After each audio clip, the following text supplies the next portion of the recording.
হে সমস্ত জগতবাসী,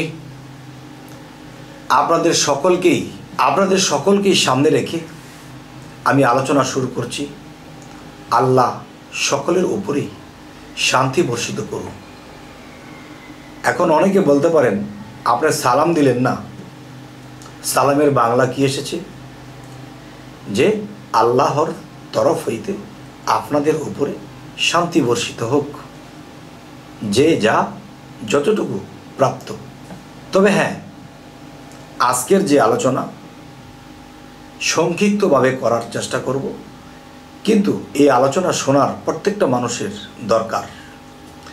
যেমন কেউ বলে, গ্রাম্য মহিলারা একটা কথা বলে থাকে যে আল্লাহ আমার দিকে চাইলো না, আল্লাহ আমার দেখলো না, বিপদের পরে বিপদ আল্লাহ আমাকে দিচ্ছে না। আল্লাহ আপনাকে কখনোই বিপদ দেয় না। আল্লাহকে যখন জিজ্ঞাসা করা হয় তখন আল্লাহ একটা কথা বলে কি, ফাবি আলা ইউ রাব্বিকুম মা তুকাজ্জিবান, অর্থাৎ তোমরা তোমাদের কোন কোন কর্মফলকে অস্বীকার করো। আচ্ছা, তো আজকের কথা হবে কি, ভাগ্য এবং নিয়তি। আমাকে কোনো আশেক, কোনো ভক্ত এমন কিছু বলেছেন যে আপনি এই কথাটি বলবেন যে ভাগ্য কি এবং নিয়তি কি, দুটো কি এক জিনিস নাকি দুই ভাগে দুই পদার্থের জিনিস? তখন আমি তাকে বলেছি, আপনি এই আলোচনাটি পাবেন, তবে তার উছিলায় যদি আল্লাহ আমাকে তৌফিক দান করে সঠিক কিছু বলার এবং সঠিক কিছু যদি আপনারা জানতে পারেন, তো ইনশাল্লাহ আমার জীবন ধন্য হবে। অবশ্যই আপনারা এই আলোচনাটি খেয়াল করে শুনবেন। দেখেন, ভাগ্য এবং নিয়তি এক জিনিস নয়। ভাগ্য একটা জিনিস, নিয়তি আরেকটি জিনিস। তাহলে ভাগ্য কি, নিয়তি কি? ভাগ্যের বিষয়টা দেখেন, যে আপনি পৃথিবীতে বসে থাকেন, শুয়ে থাকেন, ঘুরে ঘুরে খাচ্ছেন, আপনার ভাগ্য থেমে আছে। আপনি কোনো কর্মে রতি হচ্ছেন না, আপনি কোনো কর্মের মধ্যে রুজু হচ্ছেন না, কোনো কাজ করছেন না, কিন্তু বসে বসে খান, ঘুরে ঘুরে খান, এটা সেটা বলেন, কিন্তু আপনি কাজ করেন না, না আল্লাহর কাজ নাকি দুনিয়ার কাজ, কোনোটাই আপনি করছেন না।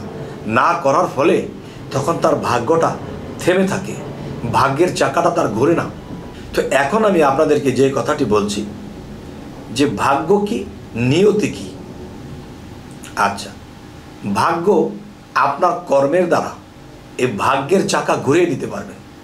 আপনার ভাগ্য থেমে আছে, কোনো কিছুতেই আপনার সুফল হয় না। যখনই আপনি কর্মে লিপ্ত হয়েছেন, কর্ম করতে শুরু করেছেন, তখনই দেখা যায় আপনার ভাগ্য চাকা ঘুরে গেছে এবং সামনে অগ্রসর হচ্ছেন। সামনের দিকে আপনি যা কিছু করছেন হচ্ছে, ভালো মন্দ চলছে। আচ্ছা, তাহলে বোঝা গেল মানুষে ভাগ্যের দোষ দেয়, এটা ভাগ্যে ছিল না। কিছু কিছু ভাগ্য আছে যা আমরা নিজেরাই সেই ভাগ্যের চাকা থামিয়ে রাখি। আমি যদি থেমে থাকি তাহলে আমার ভাগ্য থেমে থাকবে। আমি যদি চলমান হই, কর্মেরত হই, তাহলে আমার ভাগ্য চলমান হবে। এ হলো ভাগ্যের কথা। এবার আসি নিয়তি। নিয়তি কাহাকে বলে? দেখেন, আপনি আরও 100 জন্ম আগে কোথায় ছিলেন? সেখানে কি নামে ছিলেন, কোন বংশে ছিলেন, কোন পরিবারে ছিলেন, আপনি জানেন না।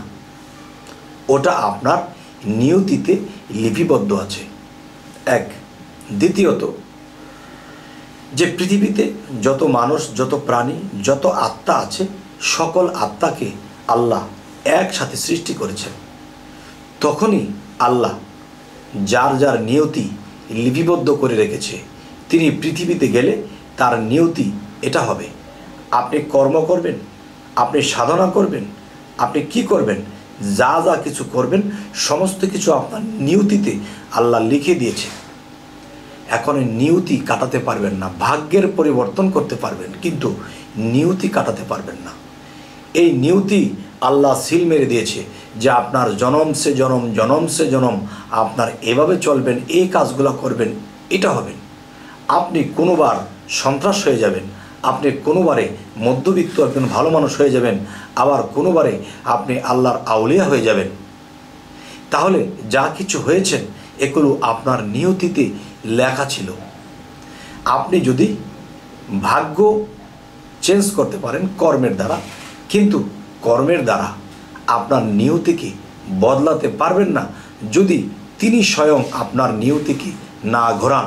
তবে তিনি যা কিছু বলে তাই তিনি করে, কিন্তু এই নিয়তি এমন একটা বিষয় যে আপনার এই আত্মা সেই সৃষ্টি থেকে এই জন্মান্তরে এসেছেন এবং মৃত্যুর পর্যন্ত এবং মৃত্যুর পরে কোথায় কি হবে সমস্ত কিছু আপনার নিয়তি আল্লাহর কাছে লিপিবদ্ধ করা রয়েছে। এখন যদি আপনি সেই নিয়তিকে বদলাতে চান, পারবেন না। যদি তার দয়া হয় চাক্কা সে ঘোরাতে পারবে, কিন্তু এই নিয়তির চাকা কেউ ঘোরাতে পারবে না, কোনো অলিয়া উলিয়া না। আর আল্লাহও যদি সেই নিয়তি ঘোরাতে যায় তাহলে আইন বদলে যাবে, আর আল্লাহ কখনো আইন বদলাবেন না। তাহলে আজকের কথাটি হলো কি, ভাগ্য কি, নিয়তি কি? ভাগ্য আপনি চলমান করতে পারবেন, রানিং করতে পারবেন, চেঞ্জ করতে পারবেন, কিন্তু নিয়তি কি আপনি চেঞ্জ করতে পারবেন না। আর নিয়তি আল্লাহ আপনার সেই পূর্বের শুরু থেকেই আপনার নিয়তি লিখে দেওয়া হয়েছে।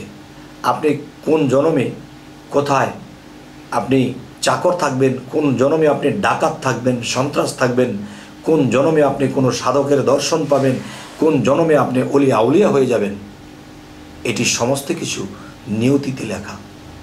তবে দেখেন, এই কথার মধ্যে অনেকের প্যাসের সৃষ্টি হতে পারে, অনেক কিছু আসতে পারে।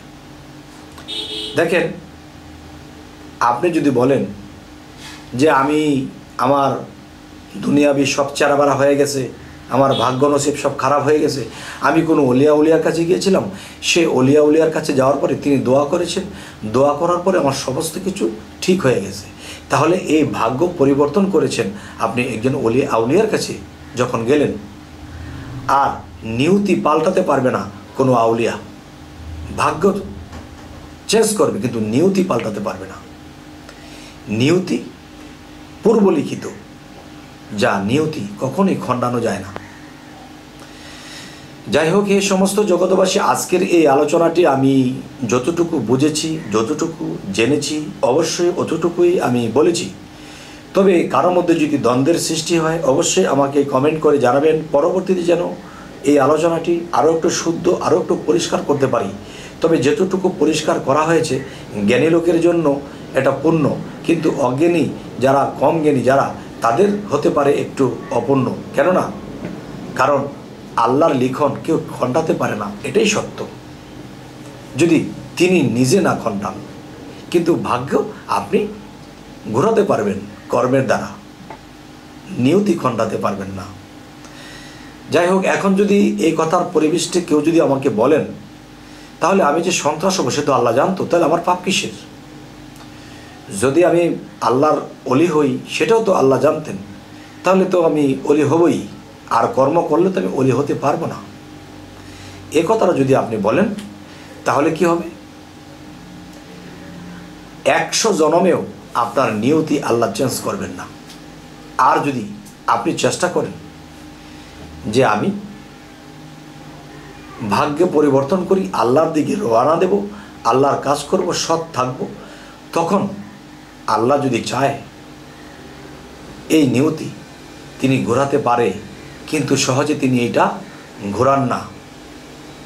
আর এটা একদিন কত জনমের পরে হয়তো কোনোদিন এটা তার ইচ্ছা হলে সে ঘোরাতে পারে, এখানে কারো হাত নেই।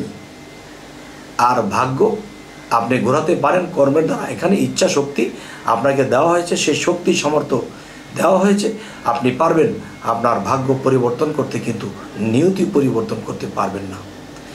যাই হোক, এই সমস্ত জগতবাসী, আমাদের এই চ্যানেলের আলোচনা যদি ভালো লাগে তো অবশ্যই সাবস্ক্রাইব করে নেবেন এবং লাইক শেয়ার করে দেবেন যাতে পরবর্তীতে ভালো আলোচনা এনে দিতে পারি। তো সকলে ভালো থাকবেন। আল্লাহ হাফিজ।